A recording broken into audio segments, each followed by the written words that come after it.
Today we're going to go over how to uninstall a kitchen sink and reinstall a new kitchen sink. So the first thing I like to do is to get these tail pieces disconnected from the sink to the sink drain. So you're going to want to undo both these nuts that connect the basket strainer to the sink drain assembly.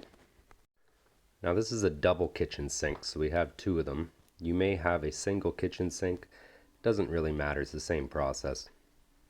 Now there's mounting screws underneath the kitchen sink.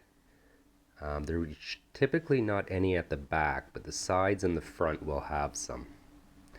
So unfortunately in this case it's a slotted screw. Now it does have a hex head, so if you have the proper nut driver you can use a nut driver as well.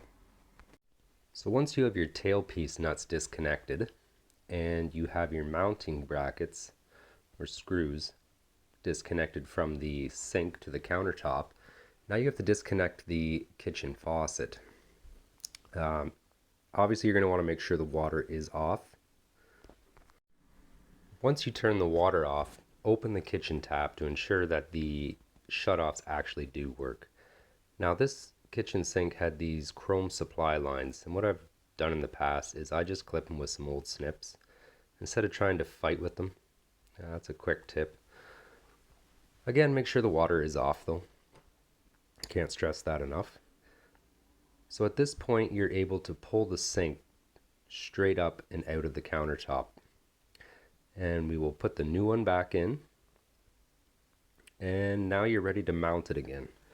Now this one's made by Kindred and they have this new mounting system here, which I'm still on the fence about. However, it does work really good. Next, I have my kitchen faucet. No, sorry, the video delayed there. You can see how these screws go in though.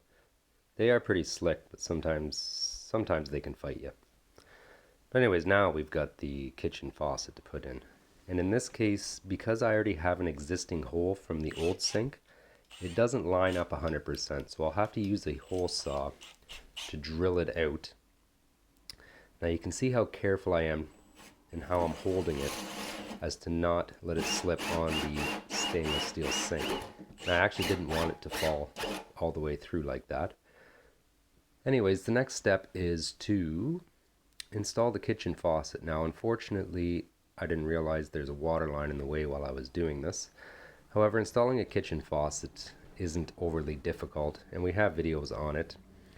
And after this we'll be doing the drain, which I didn't get a good video of. Again, still working on my video skills.